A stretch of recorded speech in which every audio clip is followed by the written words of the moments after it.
En coyuntura, nuevamente con Cruz Silva, del Instituto de Defensa Legal. Cruz, ¿cómo estás? ¿Cómo estás, César? Muchísimas gracias por la invitación. Gracias a ti por compartir este espacio con nosotros. Comencemos por el momento en el que estamos. En estos días, el CADE incluyó una presentación de la fiscal de la Nación, una de la presidenta del Poder Judicial.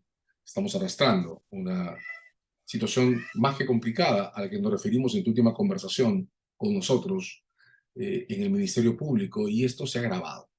¿Cómo abordas el momento? ¿Cómo entramos a discutir la situación vinculada a temas legales en el Perú de hoy, Cruz? Mira, yo particularmente creo que lamentablemente todavía no se encuentra un espacio para poder conversar con tranquilidad alguna cómo salir de esta situación caótica, ¿no? Tú acabas de mencionar el espacio del CADE y particularmente siento que eso no abona a una reflexión neutral, pacífica, con los actores que, dicho sea de paso, no son nada neutrales ni pacíficos, ¿no? Al contrario, me da la sensación que eh, uno ya entra a espacios que se proponen como de diálogo, como del CADE, pero terminas teniendo una actuación de uno u otro bando, por así decir, ¿no?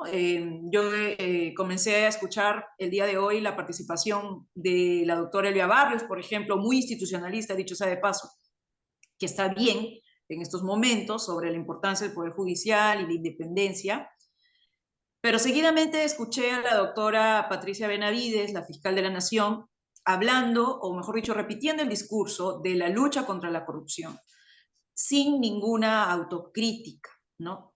Y cuando eso acontece en un escenario donde la respuesta son los aplausos a mitad de tu parlamento, eso te hace pensar que sigues en un escenario de división, de polarización, de existencia de extremos y no de real conversación objetiva y razonable de cómo salir de esta polarización. Entonces, a mí particularmente, y creo que en otros CADE ha habido más objetividad, ¿no? Había un CADE del 2018, si no me equivoco, que hablaba sobre la independencia justamente del sistema.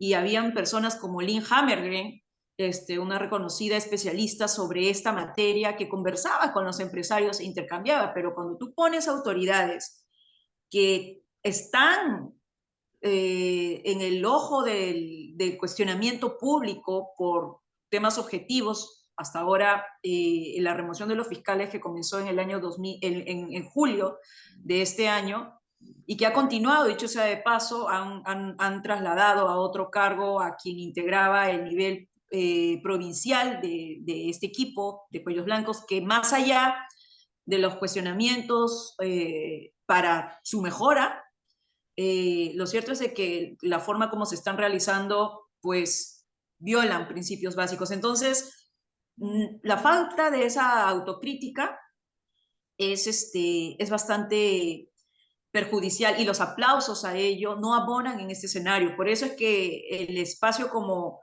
que ha aperturado o trata de aperturar la OEA con la venida de la misión, ojalá sea una alternativa y una oportunidad para eso, pero igual creo que no hay que seguir perdiendo, no hay que seguir, digamos, eh,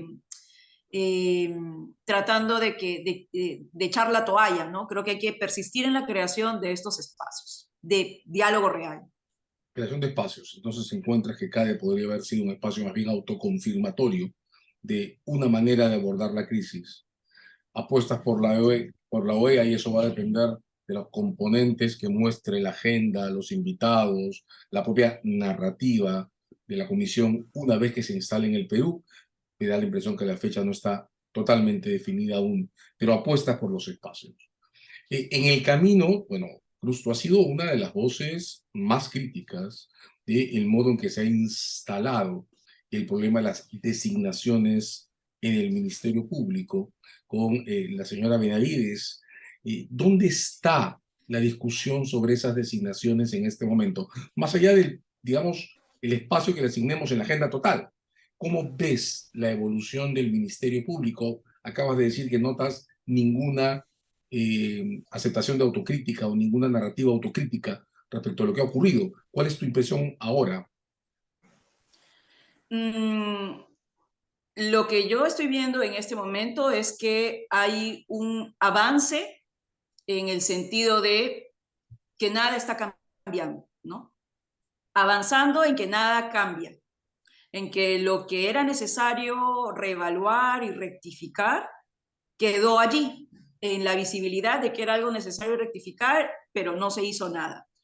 Y creo que en sí el debate de nombramiento de operadores de justicia, sobre todo fiscales, involucra incluso a la Junta Nacional de Justicia, porque esto viene desde ese actuar. Por ejemplo, ha quedado en el olvido cómo es que en las entrevistas públicas a postulantes a fiscales supremos, no obstante las respuestas dadas por los participantes y las calificaciones cuantitativamente aprobatorias, pero cualitativamente desaprobatorias, uno no entiende cómo es que la apreciación cualitativa no se condice con la calificación cuantitativa. Y un ejemplo claro es justamente la postulación de la propia doctora Patricia Benavides. A la doctora se le preguntó sobre cuestiones de ética, de políticas anticorrupción, y ella respondió, pero no con la absoluta claridad y solidez como una persona que va a dirigir una institución. Y eso fue absolutamente crítico por integrantes de la Junta y uno puede leer esa calificación descriptiva.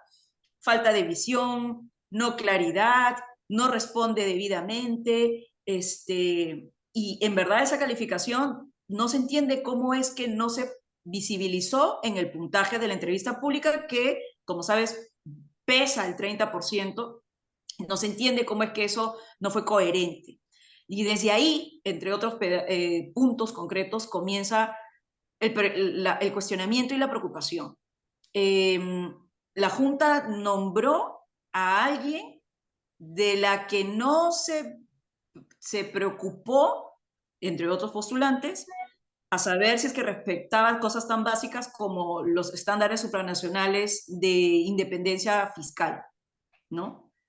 Y hasta el momento, salvo el ruido mediático, no se conoce más que a la doctora se le tiene abierta una investigación preliminar, disciplinaria, sobre la remoción de los fiscales que vulneró una sentencia de la Corte Interamericana reciente del año 2020 y no se sabe más. Entonces, el debate de la selección de operadores de justicia claves, sobre todo de los fiscales, en un escenario donde hay investigaciones penales de actores políticos, no es poca cosa.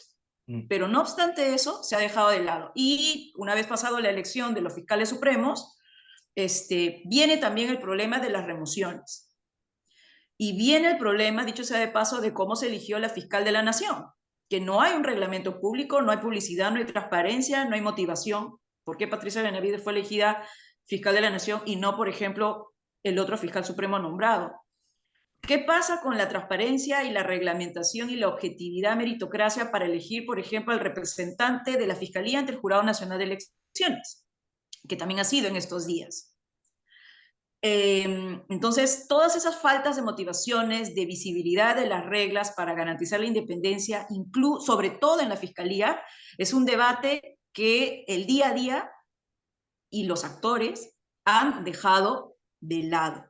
Y eso preocupa muchísimo, porque eso tiene un impacto en lo que es, nuevamente, que tengamos un fiscal independiente, moderado en el sentido de responsable con sus actuaciones, y no obstante vemos todo lo contrario. La Fiscalía ha sido un actor para promover la crisis que actualmente nos encontramos creo yo particularmente, con esta exaltación o supervisibilidad del caso Castillo, cuando por ejemplo hemos tenido el caso Lavallato, que es muy grave también lo que ha acontecido, la suspensión de la colaboración, y no obstante de la fiscal de la Nación no se ha tenido un comunicado expreso de la misma intensidad con los avances del caso Castillo. Y estamos hablando de dos equipos especiales muy importantes de la institución. Entonces, Esa es la situación actual. Y yo podría seguir sumando un deterioro de esto. La elección,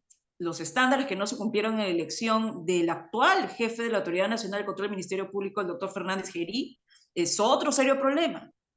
Y dicho sea de paso, nadie sabe qué es de la actuación del doctor Fernández Gerí. No hay una mesa de partes virtual, no hay un conocimiento del registro de visitas que tiene, no se sabe dónde, oficialmente dónde está trabajando. Y dicho sea de paso, es una institución que es separada del Ministerio Público actual, ¿no? Entonces, la transparencia retrocedió en 180 grados, la fiscalía no está bien, la institucionalidad no está bien, y no obstante, tenemos todavía el caminar en estos escenarios políticos de estas autoridades del sistema de justicia, ¿no? Entonces, es una preocupación enorme. Noto en tu comentario una percepción de desequilibrio entre el protagonismo que la Fiscalía da al caso Castillo respecto a la invisibilización por falta de reacción, por ninguna reacción, diríamos más bien, respecto a las críticas que tú, Diego García Sayán, en su momento Víctor Cubas, además, y la lista sigue, han hecho sobre el problema de las designaciones. Has hecho además, quiero resaltar esto, un link muy importante entre la cuestión de las designaciones y las remociones y lo que significa el comportamiento de la Junta Nacional de Justicia. Solo para enfatizar esa importancia, la Junta Nacional de Justicia es el producto constitucional que representa, tal vez con más fuerza, el referéndum del 18. Y ahí, Cruz, ha habido un momento muy especial, vamos a regresar luego sobre otros aspectos de tu comentario, un momento definido por el debate sobre las ratificaciones. Ratificaciones en discusión de la presidenta del Poder Judicial, del juez San Martín, un cruce entre esas discusiones y un informe incriminatorio que apareció en la Junta respecto a la presidenta del Judicial, presidenta en ejercicio, un debate sobre la posición de César San Martín en la sala de la Suprema, que va a ver, que está por ver el caso de Ollanta Humala. Reparemos un poco en eso. ¿Cómo evalúas las reacciones de la Junta en esta mini nueva crisis, no tan mini, de las ratificaciones de jueces supremos? Creo que la Junta está tratando de defender su función constitucional, ¿no? La Junta es nueva y está tratando de que no, por así decirlo de un modo más coloquial, no se traigan abajo las funciones que se les ha encargado, que es la evaluación del desempeño. Y dicho sea de paso, la evaluación del desempeño y la intención de la Junta de proteger esta función es una función que nunca ha sido del agrado de operadores de justicia, porque es una evaluación externa, ¿no? Entonces, una vez salvados los problemas históricos de este proceso de evaluación del desempeño, no motivación, no acceso a la información, no posibilidad de presentar recurso, como los problemas más centrales, una vez salvados esos problemas centrales, la evaluación del desempeño continuó, se fortaleció, no sin mejoras todavía pendientes a hacer, y llegó a la Junta, y ahora ella la está defendiendo. Pero este momento actual, al que se sumó la pandemia, al que se sumó la enorme cantidad de casos que debe revisar la Junta, hizo que, por ejemplo, no haya un escenario de, nuevamente, diálogo y conversación sobre la explicación de, de esta competencia en manos de la nueva institución, la Junta Nacional de Justicia. Particularmente creo que el proceso de implementación de evaluación del desempeño por parte de la Junta le faltó publicidad, le faltó difusión sobre lo que significa, le faltó un proceso de construcción participativa entre los actores sobre, por ejemplo, cómo conseguir, sin que le pese a los evaluados, la documentación o la información de 7 años, ¿no? La oportunidad de las notificaciones, que dicho sea de paso parece poca cosa, muy administrativa, pero en verdad esa es una de las mayores preocupaciones de los jueces y fiscales. Someterse a esta evaluación, no obstante, tiene buenos fines, en la realidad también es mucho estrés, y hay hay cierta preocupación aún de la discrecionalidad de la motivación final, ¿no? Entonces, teniendo ese escenario, la Junta ha seguido defendiendo su función, que así debe ser, defenderla, pero creo que le faltó escuchar más en el proceso de implementación de esta función a los actores para que se recogiera lo que antes no funcionaba. Estos no son problemas nuevos, vienen desde el Consejo Nacional de Magistratura, pero también creo que esto ha sido convenientemente usado por operadores que no tienen una real convicción sobre la evaluación del desempeño, que si bien es cierto tiene cosas que mejorar, pues tiene que realizarse porque es una evaluación externa donde la ciudadanía también puede participar. No quiero decir que la evaluación del desempeño el debate fue aprovechado por actores que no la quieren, y entre ellos, dicho sea de paso, ha tenido una bandera muy, muy alzada los jueces supremos, incluso desde el año pasado. Pero sí es importante identificar de que en efecto es el escenario para aprovechar, digamos, retroceder en esta función. No digo que no tengan razón, el tema es digamos, la intención, ¿no? A raíz del caso de la sentencia de la Corte Interamericana Cuyalabi, se decía que todo tenía que parar, que todo tenía que detenerse. Cuando la sentencia dice concretamente, ordena al país, que haya una reforma constitucional para que en el texto constitucional los no ratificados puedan volver a participar. Si bien es cierto, en los hechos eso ya no es una prohibición real, sigue en la normatividad y hay que modificar ello, pero la sentencia no decía paren todo, y eso era lo que los magistrados señalaban. Entonces, creo que ese es el escenario que se presentó. La Junta trata de seguir defendiendo esta función que es importante, pero creo de que diversos actores se aprovechan de ese escenario conflictivo. Dicho sea de paso, yo creo que está bien conociendo un tanto la trayectoria de quienes han sido ratificados en esta convocatoria para Supremos, creo que han sido debidamente ratificados en sus cargos, ¿no? Pero también creo que lamentablemente el sistema no permite evaluar de una forma debida toda la trayectoria. Hay el plazo, el límite del plazo, los 7 años, pero también hay otros, y esto es ya también responsabilidad de otras gestiones del ex Consejo Nacional de Magistratura, cosas que se quedaron en la impunidad, creo yo, y que eso ha hecho crecer una imagen de fortaleza de ciertos magistrados. Y yo le he dicho en otros momentos, ¿no? Yo le he dicho en otros momentos. Por ejemplo, a mí me preocupó mucho que no llegara a nada la noticia de que el doctor César San Martín, como presidente del Poder Judicial, convocó a una reunión con la jueza que tenía en ese momento el cargo de las ejecuciones extrajudiciales en la embajada del rapto de la embajada de Japón, La casa y del con embajador. otros funcionarios, ¿no? Entonces, eso, por ejemplo, es una inconducta funcional gravísima. Solo el hecho de convocar a una jueza que está viendo un caso vigente con actores del Poder Ejecutivo. Pero sobre eso no hubo una investigación disciplinaria y no hubo una real actuación fiscalizadora del Consejo Nacional de Magistratura. Y claro, es el presidente de la sala que condenó a Alberto Fujimori. Entonces, lo que pasa aquí, y eso es algo que está perjudicando nuestro debate objetivo, es que si bien es cierto, hay operadores de justicia que hicieron muy importante papel en su momento, eso no quiere decir que ya se ganaron para siempre la ausencia de crítica, cuando hay motivos para hacerlo, cuando hay espacios para hacerlo. Entonces, y eso creo que es una mala acumulación de cómo hablar de reformas, ¿no?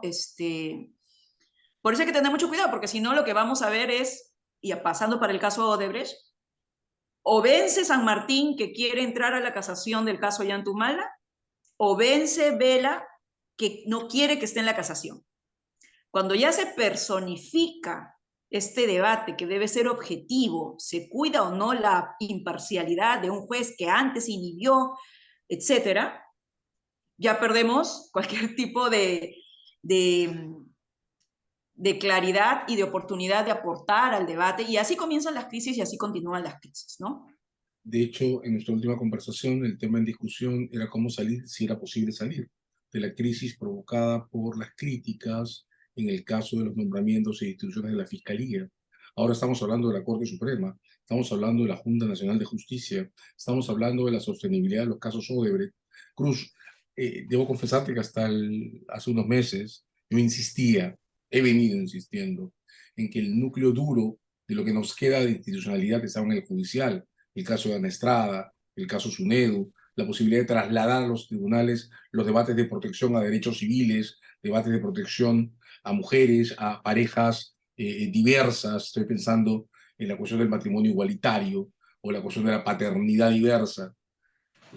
Es todavía posible generar una situación en que los tribunales se conviertan en un refugio para la protección de derechos civiles, de género y de personas diversas y de minorías y de pueblos originarios en medio de esta impregnación de confusión, de litigación por intereses subjetivos, de personalización de la justicia que estás describiendo?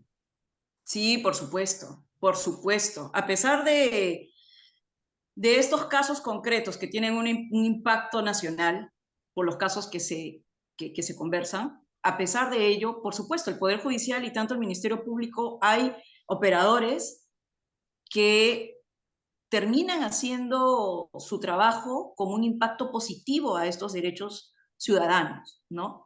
Y no solamente impacto de derechos ciudadanos, sino de controversias institucionales.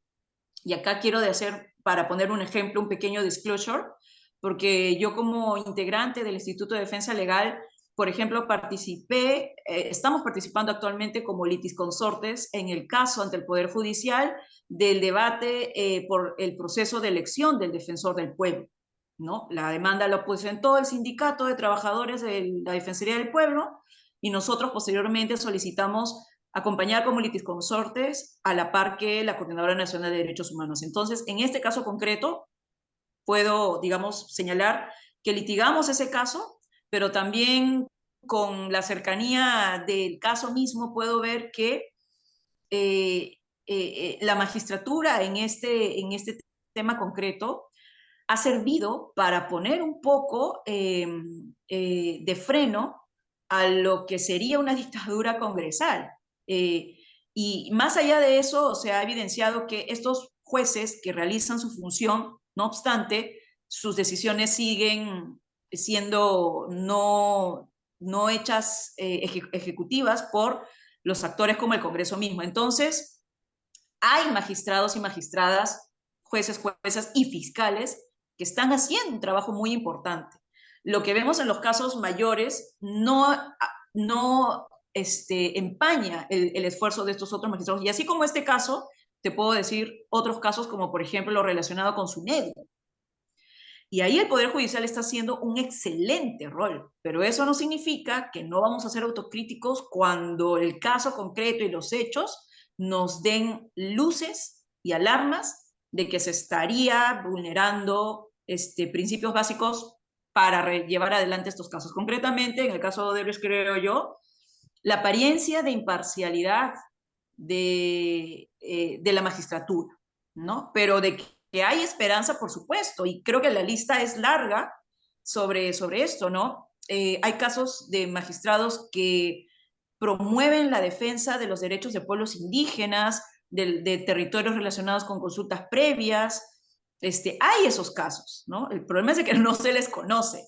Pero así como esos casos significan un aval positivo para esos jueces y juezas y fiscales que hacen ese trabajo, también significan para su institución, pero cuando hay decisiones controvertidas y perjudiciales para la independencia del sistema y para la democracia, creo que ese tiene que recaer en el colegiado o en el operador de justicia que ha tenido y participado de ese caso en concreto. No todos se pueden, como dice, manchar por la actuación de otros con los que muy posiblemente pueden no estar de acuerdo, dicho sea de paso, ¿no? Sí hay esperanzas y por eso justamente es que creo que es importante seguir visibilizando cómo está trabajando el sistema de justicia, ¿no? Pros y contras, el Poder Judicial y el Ministerio Público.